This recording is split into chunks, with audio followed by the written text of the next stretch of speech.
O grande conflito. O grande juízo de investigação. Eu continuei olhando, diz o profeta Daniel, até que foram postos uns tronos e um ancião de dias se assentou. O seu vestido era branco como a neve e o cabelo de sua cabeça como a limpa lã.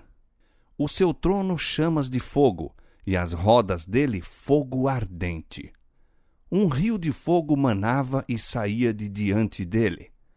Milhares de milhares o serviam e milhões de milhões estavam diante dele. Assentou-se o juízo e abriram-se os livros. Daniel 7, 9 e 10. Assim foi apresentado à visão do profeta o grande e solene dia em que o caráter e vida dos homens passariam em revista perante o juiz de toda a terra, e cada homem seria recompensado segundo as suas obras. O ancião de dias é Deus, o Pai. Diz o salmista: antes que os montes nascessem, ou que tu formasses a terra e o mundo, sim, de eternidade a eternidade, tu és Deus. Salmo 90, verso 2. É Ele, fonte de todo o ser e de toda a lei, que deve presidir o juízo. E santos anjos, como ministros e testemunhas, em número de milhares e milhões de milhões, assistem a esse grande tribunal. E eis que vinha nas nuvens do céu um como o Filho do Homem, e dirigiu-se ao ancião de dias, e o fizeram chegar até ele. E foi-lhe dado o domínio e a honra e o reino, para que todos os povos, nações e línguas o servissem. O seu domínio é um domínio eterno, que não passará. Daniel capítulo 7, versos 13 e 14. A vinda de Cristo aqui descrita não é a segunda vinda à terra. Ele vem ao ancião de dias no céu para receber o domínio, a honra e o reino, os quais lhe serão dados ao final da sua obra de mediador. É esta vinda, e não o seu segundo advento à terra, que foi predita na profecia como devendo ocorrer ao terminarem os 2.300 dias em 1844. Assistido por anjos celestiais, nosso grande sumo sacerdote entra no lugar santíssimo e ali comparece à presença de Deus, a fim de se entregar aos últimos atos de seu ministério em prol do homem, a saber, realizar a obra do juízo de investigação e fazer expiação por todos os que verificarem com direito aos benefícios da mesma. No cerimonial típico, somente os que tinham vindo perante Deus com confissão e arrependimento e cujos pecados, por meio do sangue da oferta para o pecado, eram transferidos para o santuário, é que tinham parte na cerimônia do dia da expiação. Assim, no grande dia da expiação final e do juízo de investigação, os únicos casos a serem considerados são os do povo professo de Deus. O julgamento dos ímpios constitui obra distinta e separada e ocorre em ocasião posterior. É tempo que comece o julgamento pela casa de Deus, e se primeiro começa por nós, qual será o fim daqueles que são desobedientes ao Evangelho? 1 São Pedro, capítulo 4, verso 17. Os livros de registro no céu, nos quais estão relatados os nomes e ações dos homens, deve determinar a decisão do juízo. Diz o profeta Daniel: assentou-se o juízo e abriram-se os livros. O escritor do Apocalipse, descrevendo a mesma cena, acrescenta: abriu-se outro livro que é o da vida, e os mortos foram julgados pelas coisas que estavam escritas nos livros, segundo as suas obras. Apocalipse 20, 12. O livro da vida contém os nomes de todos os que já entraram para o serviço de Deus. Jesus ordenou a seus discípulos: alegrai-vos antes por estarem os vossos nomes escritos nos céus. Lucas capítulo 10, verso 20. São Paulo fala de seus fiéis cooperadores cujos nomes estão no livro da vida. Filipenses 4, 3.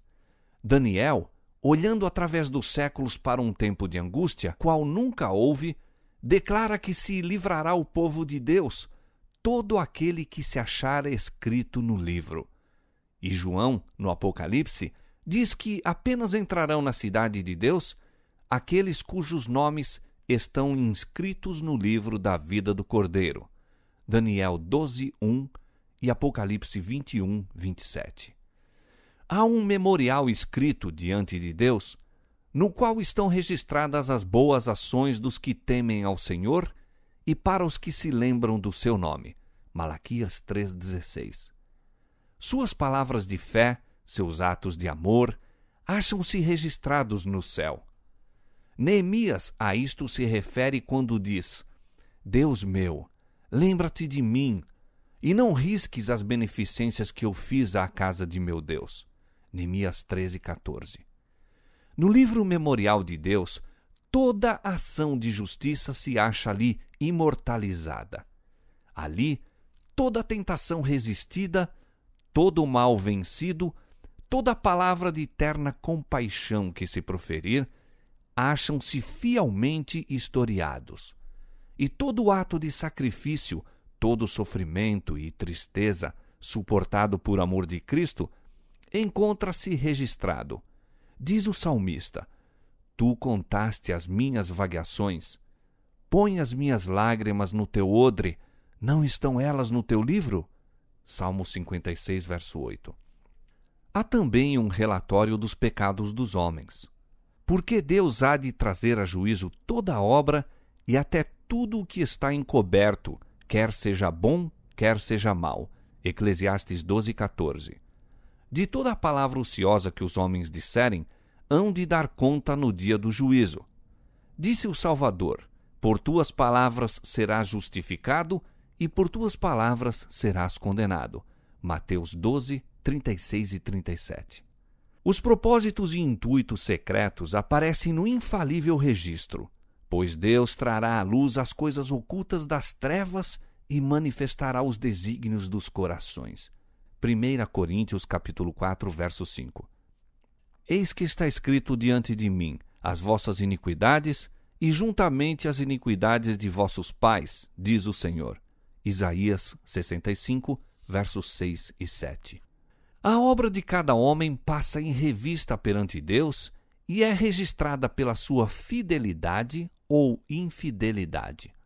Ao lado de cada nome nos livros dos céus estão escritos com terrível exatidão toda má palavra, todo ato egoísta, todo dever não cumprido e todo pecado secreto, juntamente com toda artificiosa hipocrisia.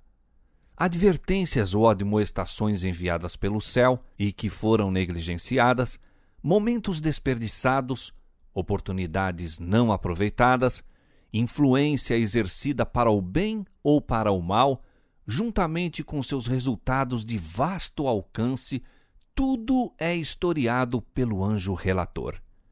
A lei de Deus é a norma pela qual o caráter e vida dos homens serão aferidos no juízo.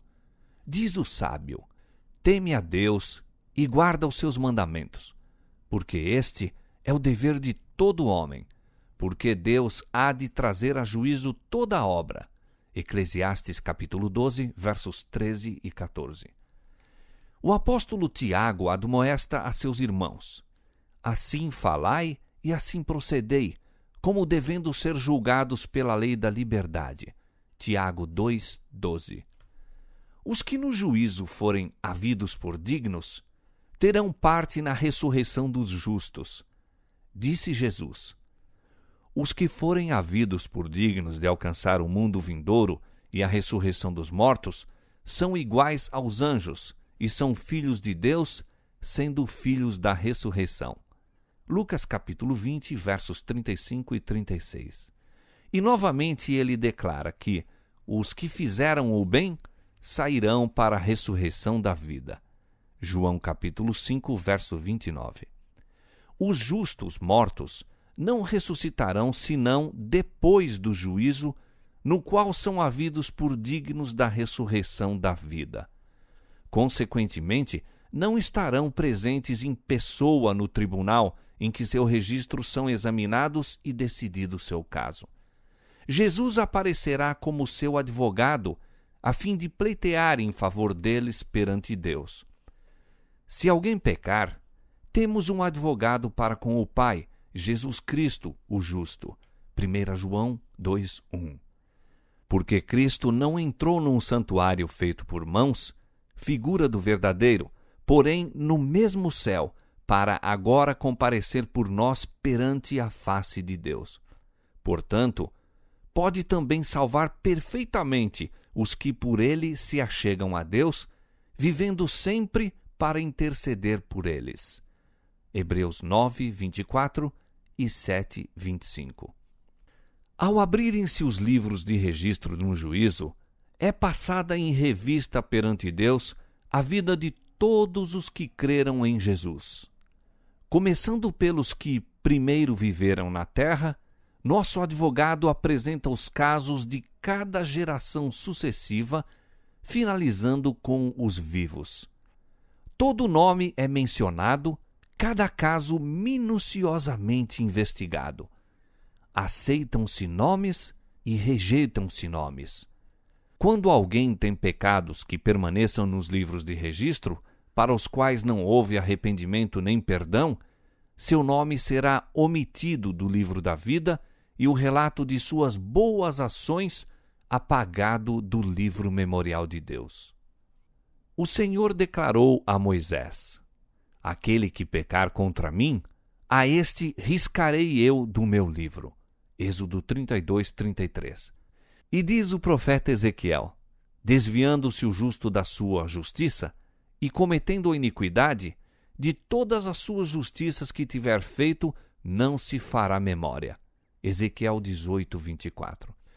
Todos os que verdadeiramente se tenham arrependido do pecado e que pela fé hajam reclamado o sangue de Cristo como seu sacrifício expiatório, tiveram o perdão aposto ao seu nome nos livros do céu, tornando-se eles participantes da justiça de Cristo e verificando-se estar o seu caráter em harmonia com a lei de Deus, seus pecados serão riscados e eles próprios havidos por dignos da vida eterna. O Senhor declara pelo profeta Isaías: eu mesmo, sou o que apago as tuas transgressões por amor de mim, e dos teus pecados me não lembro. Isaías 43:25. Disse Jesus: o que vencer será vestido de vestes brancas, e de maneira nenhuma riscarei o seu nome do livro da vida. E confessarei o seu nome diante de meu Pai e diante de meus anjos. Qualquer que me confessar diante dos homens, eu o confessarei diante de meu Pai que está nos céus. Mas qualquer que me negar diante dos homens, eu o negarei também diante de meu Pai que está nos céus. Apocalipse 3:5 e Mateus 10:32 e 33. O mais profundo interesse manifestado entre os homens nas decisões dos tribunais terrestres não representa senão palidamente o interesse demonstrado nas cortes celestiais quando os homens incertos nos livros da vida aparecem perante o juiz de toda a terra. O intercessor divino apresenta a petição para que sejam perdoadas as transgressões de todos os que venceram pela fé em seu sangue, a fim de que sejam restabelecidos em seu lar edênico e coroados com ele como co-herdeiros do primeiro domínio. Miqueias 4:8. Satanás, em seus esforços para enganar e tentar a nossa raça, pensara frustrar o plano divino na criação do homem. Mas Cristo pede agora que este plano seja levado a efeito, como se o homem nunca houvesse caído. Pede para seu povo não somente perdão e justificação amplos e completos, mas participação em sua glória e assento sobre o seu trono. Enquanto Jesus faz a defesa dos súditos de sua graça, Satanás acusa-os diante de Deus como transgressores. O grande enganador procurou levá-los ao ceticismo, fazendo-os perder a confiança em Deus, separar-se de seu amor e violar sua lei. Agora, aponta para o relatório de sua vida, para os defeitos de caráter e dessemelhança com Cristo, que desonram a seu Redentor, para todos os pecados que ele os tentou a cometer, e por causa disto os reclama como súditos seus. Jesus não lhes justifica os pecados, mas apresenta o seu arrependimento e fé, e reclamando o perdão para eles, ergue as mãos feridas perante o Pai e os santos anjos, dizendo: Conheço-os pelo nome, gravei-os na palma de minhas mãos. Os sacrifícios para Deus são o espírito quebrantado. A um coração quebrantado e contrito não desprezarás, ó Deus. Salmo 51, 17. E ao acusador de seu povo declara: O Senhor te repreende, ó Satanás. Sim, o Senhor que escolheu Jerusalém te repreende. Não é este um tição tirado do fogo? Zacarias 3:2. Cristo vestirá seus fiéis com sua própria justiça para que os possa apresentar a seu Pai como igreja gloriosa, sem mancha, nem ruga, nem coisa semelhante. Efésios 5:27. Seus nomes permanecem registrados no livro da vida e está escrito com relação a eles: Comigo andarão de branco, porquanto são dignos disso. Apocalipse 3:4. Assim se realizará o cumprimento total da promessa do novo concerto. Porque lhes perdoarei a sua maldade e nunca mais me lembrarei dos seus pecados. Naqueles dias e naquele tempo, diz o Senhor, buscar-se-á a maldade de Israel, e não será achada, e os pecados de Judá, mas não se acharão. Jeremias 31, 34 e 50, 20. Naquele dia o renovo do Senhor será cheio de beleza e de glória, e o fruto da terra excelente e formoso para os que escaparem de Israel. E será que aquele que ficar em Sião e o que permanecer em Jerusalém será chamado santo, todo aquele que estiver inscrito entre os vivos em Jerusalém. Isaías capítulo 4, versos 2 e 3. A obra do juízo investigativo e extinção dos pecados deve efetuar-se antes do segundo advento do Senhor. Visto que os mortos são julgados pelas coisas escritas nos livros, é impossível que os pecados dos homens sejam cancelados antes de concluído o juízo em que seu caso deve ser investigado. Mas o apóstolo Pedro declara expressamente que os pecados dos crentes serão apagados quando vierem os tempos do refrigério pela presença do Senhor e ele enviar a Jesus Cristo. Atos 3, 19 e 20. Quando se encerrar o juízo de investigação, Cristo virá, e seu galardão estará com ele, para dar a cada um segundo for a sua obra. No culto típico, o sumo sacerdote, havendo feito expiação por Israel, saía e abençoava a congregação. Assim, Cristo, no final de sua obra de mediador, aparecerá sem pecado para a salvação, Hebreus 9, 28, a fim de abençoar com a vida eterna seu povo que o espera. Como o sacerdote, ao remover do santuário os pecados, confessava-os sobre a cabeça do bode emissário, semelhantemente Cristo porá todos esses pecados sobre Satanás, o originador e instigador do pecado.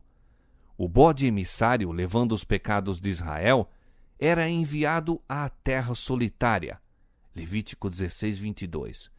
De igual modo, Satanás, levando a culpa de todos os pecados que induziu o povo de Deus a cometer, estará durante 1000 anos circunscrito à terra, que então se achará desolada, sem moradores, e ele sofrerá finalmente a pena completa do pecado nos fogos que destruirão todos os ímpios.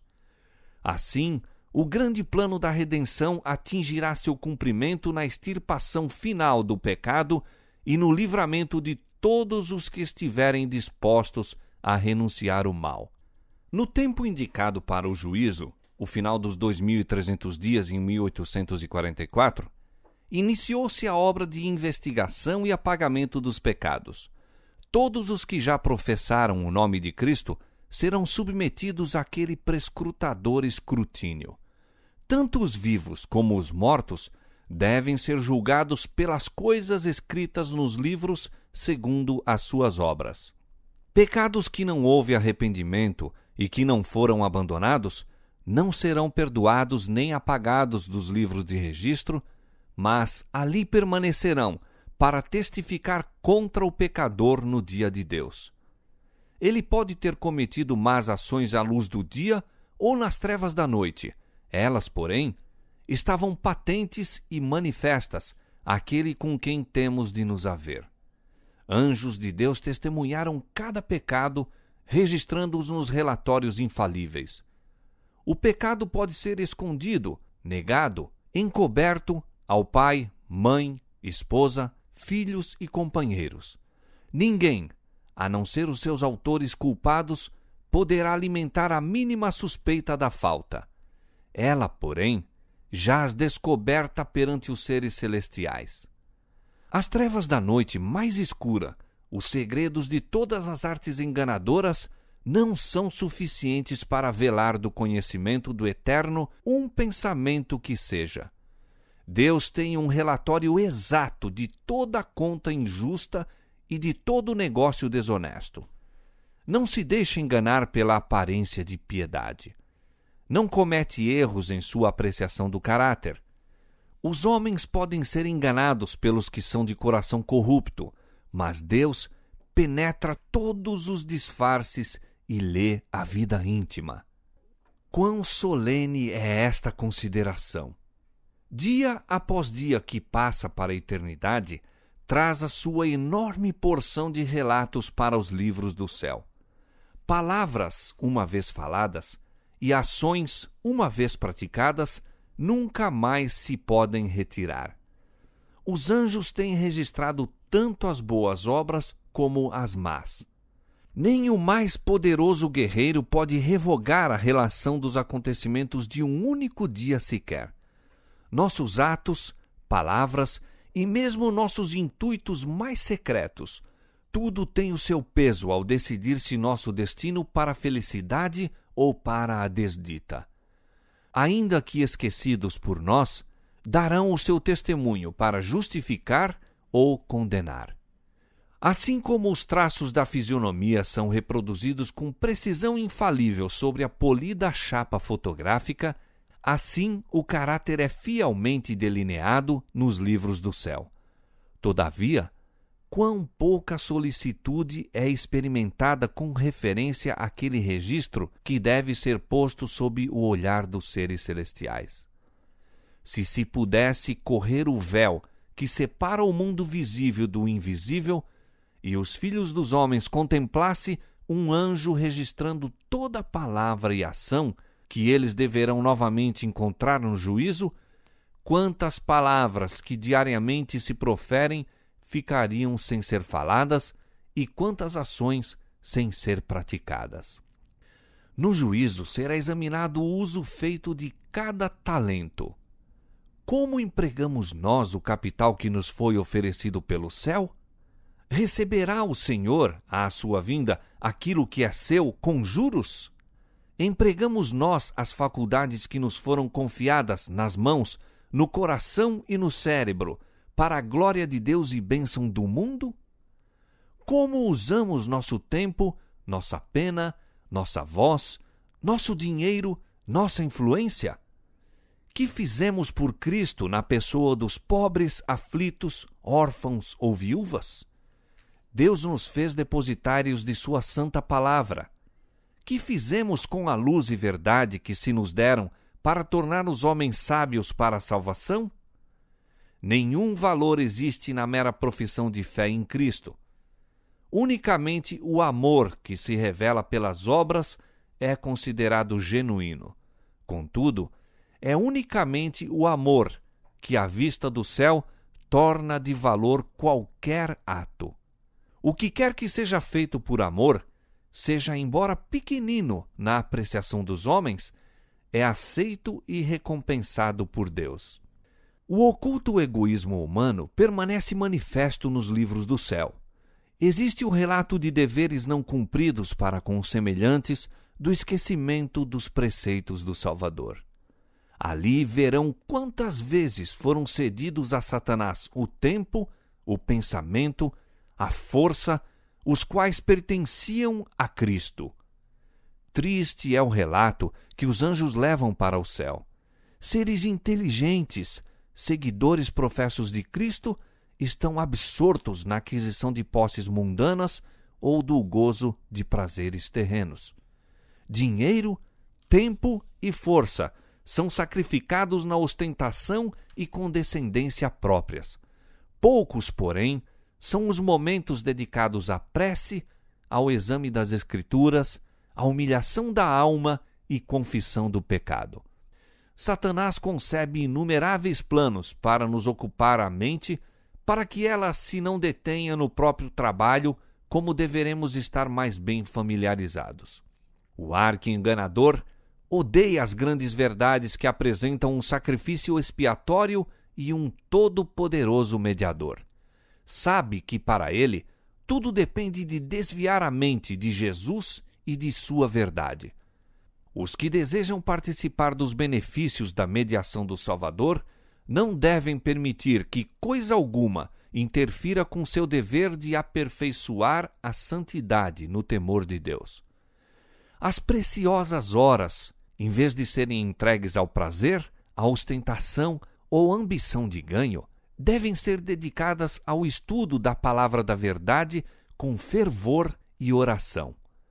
O assunto do santuário e do juízo de investigação deve ser claramente compreendido pelo povo de Deus.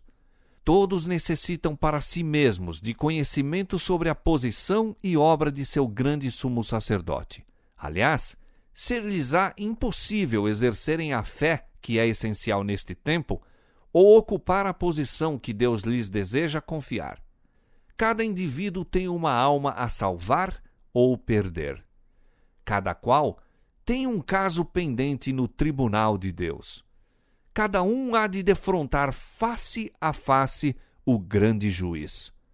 Quão importante é, pois, que todos contemplem muitas vezes a cena solene em que o juiz se assentará e os livros se abrirão, e em que, juntamente com Daniel, cada pessoa deve estar na sua sorte no fim dos dias. Todos os que receberam luz sobre estes assuntos devem dar testemunho das grandes verdades que Deus lhes confiou. O santuário no céu é o próprio centro da obra de Cristo em favor dos homens. Diz respeito a toda alma que vive sobre a terra. Patenteia-nos o plano da redenção, transportando-nos mesmo até ao final do tempo e revelando o desfecho triunfante da controvérsia entre a justiça e o pecado. É da máxima importância que todos investiguem acuradamente estes assuntos e possam dar resposta a qualquer que lhes peça a razão da esperança que neles há. A intercessão de Cristo no santuário celestial em prol do homem é tão essencial ao plano da salvação como o foi sua morte sobre a cruz. Pela sua morte iniciou essa obra, para cuja terminação ascendeu ao céu depois de ressurgir. Pela fé devemos penetrar até o interior do véu, onde nosso precursor entrou por nós. Hebreus 6:20. Ali se reflete a luz da cruz do Calvário. Ali podemos obter intuição mais clara dos mistérios da redenção. A salvação do homem se efetua a preço infinito para o céu. O sacrifício feito é igual aos mais amplos requisitos da violada lei de Deus. Jesus abriu o caminho para o trono do Pai e, por meio de sua mediação, pode ser apresentado a Deus o desejo sincero de todos os que a ele se chegam pela fé. O que encobre as suas transgressões nunca prosperará, mas o que as confessa e deixa alcançará misericórdia. Provérbios 28:13.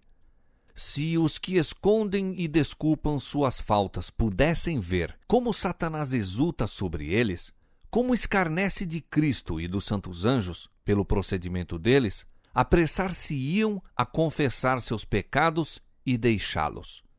Por meio dos defeitos do caráter, Satanás trabalha para obter o domínio da mente toda e sabe que, se esses defeitos forem acariciados, será bem-sucedido. Portanto, está constantemente procurando enganar os seguidores de Cristo com seu fatal sofisma de que lhes é impossível vencer. Mas Jesus apresenta em seu favor suas mãos feridas, seu corpo moído, e declara a todos os que desejam segui-lo: a minha graça te basta. 2 Coríntios 12:9.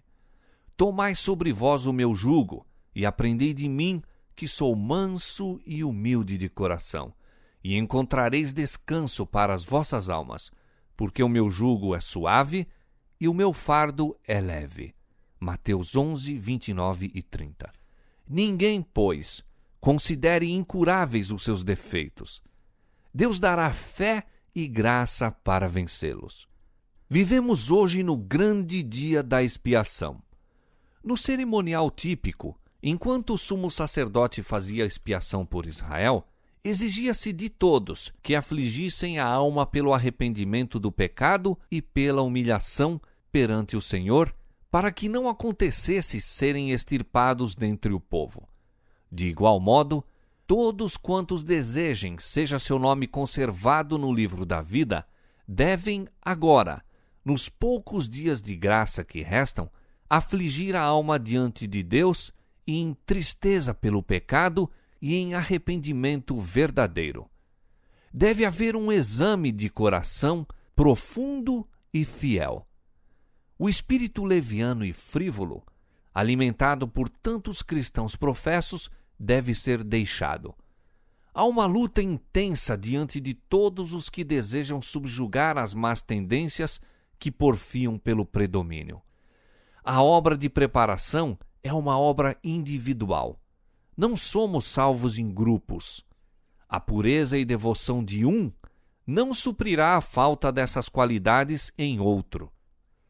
Embora todas as nações devam passar em juízo perante Deus, examinará ele o caso de cada indivíduo com um escrutínio tão íntimo e penetrante como se não houvesse outro ser na terra. Cada um deve ser provado e achado sem mancha ou ruga, ou coisa semelhante. Solenes são as cenas ligadas à obra final da expiação. Momentosos os interesses nela envolvidos. O juízo ora se realiza no santuário celestial. Há muitos anos, esta obra está em andamento. Breve, ninguém sabe quão breve, passará ela aos casos dos vivos. Na augusta presença de Deus, nossa vida deve passar por exame. Atualmente, mais do que em qualquer outro tempo, importa a toda a alma atender à admoestação do Salvador. Vigiai e orai, porque não sabeis quando chegará o tempo. Marcos 13, 33. Se não vigiares, virei a ti como um ladrão, e não saberás a que hora sobre ti virei. Apocalipse 3, 3. Quando se encerrar a obra do juízo de investigação, o destino de todos será decidido ou para a vida ou para a morte. O tempo da graça finaliza pouco antes do aparecimento do Senhor nas nuvens do céu. Cristo, no Apocalipse, prevendo aquele tempo, declara: quem é injusto, faça injustiça ainda. Quem está sujo, suje-se ainda. E quem é justo, faça justiça ainda. E quem é santo, seja santificado ainda. E eis que cedo venho, e o meu galardão está comigo para dar a cada um segundo a sua obra. Apocalipse 22, 11 e 12. Os justos e os ímpios estarão ainda a viver sobre a terra em seu estado mortal. Estarão os homens a plantar e a construir, comendo e bebendo, todos inconscientes de que a decisão final, irrevogável, foi pronunciada no santuário celestial. Antes do dilúvio, depois que Noé entrou na arca, Deus o encerrou ali e excluiu os ímpios. Mas, durante 7 dias, o povo, não sabendo que seu destino se achava determinado, continuou em sua vida de descuido e de amor aos prazeres, zombando das advertências sobre o juízo iminente. Assim, diz o Salvador, será também a vinda do Filho do Homem. Mateus 24, 39. Silenciosamente, despercebida como o ladrão à meia-noite, virá a hora decisiva que determinará o destino de cada homem, sendo retraída para sempre a oferta de misericórdia ao homem culpado. Vigiai, pois, para que, vindo de improviso, não vos ache dormindo. Marcos 13, 35 e 36. Perigosa é a condição dos que, cansando-se de vigiar, volvem às atrações do mundo. Enquanto o homem de negócios está absorto em busca de lucros, enquanto o amante dos prazeres procura satisfazer aos mesmos, enquanto a escrava da moda está a arranjar os seus adornos, pode ser que naquela hora o juiz de toda a terra pronuncie a sentença: pesado foste na balança e foste achado em falta. Daniel 5, 27.